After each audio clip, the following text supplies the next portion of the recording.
सत्य की अनुभूति। यह काम शुरू करने के लिए जैसे पहले बताया था वैसे करना होगा। बैठ गए और आंखें बंद कर ली, क्योंकि हमें कोई रूप या आकृति नहीं देखनी है, मुंह से कुछ बोलना नहीं है, कोई उच्चारण नहीं करना है, अतः मुंह भी बंद रहेगा। हमें अनुभव करना है अनुभूति पर क्या सच्चाई उतर रही है, बस उसी के सहारे चलना है। मुंह बंद है, आंख बंद है, शरीर से कोई काम नहीं कर रहे, वाणी से भी कोई काम नहीं कर रहे। अब देखें क्या घटना घट रही है, इस क्षण क्या घटना घटी। श्वास भीतर आ रहा है, यह घटना घटी। श्वास बाहर जा रहा है, यह घटना घटी। बस तटस्थ भाव से उसे यथाभूत देखने लगे। यदि श्वास की कसरत शुरू कर दी तो यथाभूत नहीं यथाकृत हो जाएगा। कुछ भी नहीं करें, कृत्रिम सत्य सामने ना आ जाए, यथाभूत सत्य ही आए। अपने आप क्या हो रहा है, श्वास गहरा है तो गहरा है, छिछला है तो छिछला है, बाईं नासिका से गुजरता है तो बाईं से, दाईं से गुजरता है तो दाईं से। ना बाएं श्वास को दायां करने की कोशिश करेंगे, ना दाएं श्वास को बायां करने की कोशिश करेंगे। ना छोटे को लंबा करने की कोशिश करेंगे, ना लंबे को छोटा करने की कोशिश करेंगे। यथाभूत जैसा है वैसा है। बस यूं बैठे हुए श्वास को देख रहे हैं। श्वास का रूप रंग देखने के लिए नहीं, बल्कि अनुभव करने बैठे हैं। श्वास को अनुभूतियों से जानने के लिए बैठे हैं, और श्वास को जानते जानते अपने चित्त के बारे में भी कई बातें प्रकट होने लग जाएंगी। कैसा चित्त लिए चल रहे हैं, यह कितना डावाडोल है। जब देखो तब भूतकाल में रमण करता है या भविष्य में रमण करता है। यह वर्तमान में रहता ही नहीं है। भूत में रमण करे या भविष्य में रमण करे, जब जब रमण करता है और सुखद चिंतन चलता है, तब तब उसका सुख भोगने लगता है, और दुखद चिंतन चलता है तो उसका दुख भोगने लगता है। भोगता भाव ही भोगता भाव है।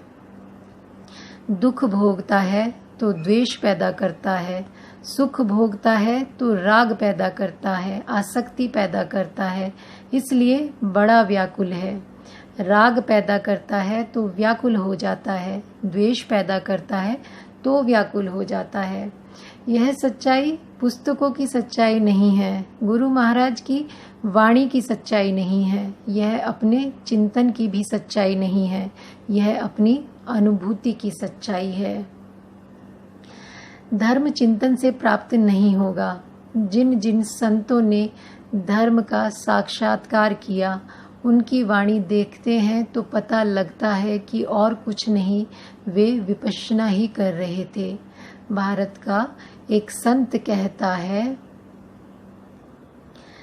सोचई सोची ना होवई, जो सोची लखबार।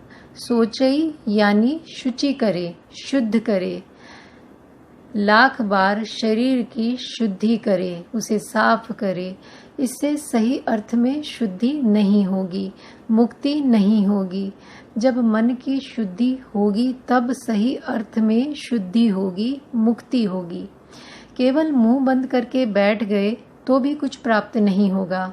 तो कहा, चुपई चुप ना होवई, जे लाई रहा लिवलार। भीतर तो इतना बड़ा तूफान चल रहा है और केवल मुंह बंद करके बैठ गए तो कुछ नहीं होने वाला। किसी ने कहा, उपवास करो, इससे कुछ हो जाएगा। तो संत ने कहा, भूखिया भूख ना उतरी, उससे भी कुछ नहीं होगा। तो किससे होगा? था पिया ना जाए, कित्ता ना होई, आपे आप ही निरंजन सोई। अपने आप जो प्रकट हो रहा है उसे साक्षी भाव से देखते जाओ, उसे तटस्थ भाव से देखते जाओ। जो घटना घट रही है अपने आप घट रही है। उस घटना के घटित होने से हमारा कोई हाथ नहीं है। नदी बह रही है, उस नदी को प्रवाहित करने में हमारा कोई हाथ नहीं है। हम तो तटस्थ नदी के तट पर बैठे हैं। नदी बह रही है और हम उसे देख रहे हैं। यह बात समझ में आ गई तो अगला कदम आसान हो जाएगा। देखते जाएंगे, 2 दिन बीतेंगे, 3 दिन बीतेंगे, बीतते बीतते देखेंगे कि अब मन ज़रा ज़रा शांत होने लगा। साधक शिविर में आता है तो पहले दिन भागने को उसका जी चाहता है। कहाँ फंस गया, किसकी बातों में आ गया। हमारे उस मित्र ने कह दिया कि बड़ा आनंद आएगा, ध्यान करोगे तो बड़ा आनंद आएगा, और हम यहाँ चले आए। आनंद का तो नामो निशान नहीं, दिन भर बेचैनी ही बेचैनी, अशांति ही अशांति है। हमें मन का स्वभाव पलटना है और वह अपना स्वभाव पलटना नहीं चाहता। वह तो हमेशा भूतकाल में रमण करने वाला या भविष्य में रमण करने वाला है, और हम कहते हैं कि वर्तमान में जीना है, इस क्षण में जीना है। मन को यह अच्छा नहीं लगता। वह बड़ा विद्रोह करता है, इसलिए पहले 1-2 दिन भागने को जी चाहता है, फिर 3 दिन होते होते, 4 दिन होते होते शांत होने लगता है। पूर्णतः शांत नहीं होता, फिर भी शांत होने लगता है। पूरी तरह निर्मलता नहीं आई, फिर भी ऊपर ऊपर थोड़ी थोड़ी निर्मलता आने लगी। तो तीसरा दिन होते होते, चौथा दिन होते होते उससे अधिक सूक्ष्म सत्य प्रकट होने लगता है।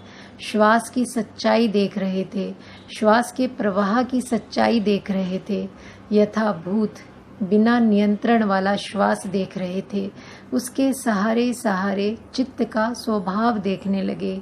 उसके सहारे सहारे यह भी देखने लगे कि श्वास लेना सिर्फ शरीर की ही क्रिया नहीं, उसका चित्त से और चित्त के विकारों से भी गहरा संबंध है।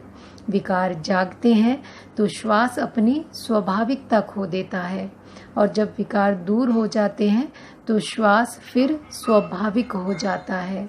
यह बात समझ में आने लगी, अपनी अनुभूतियों से समझ में आने लगी।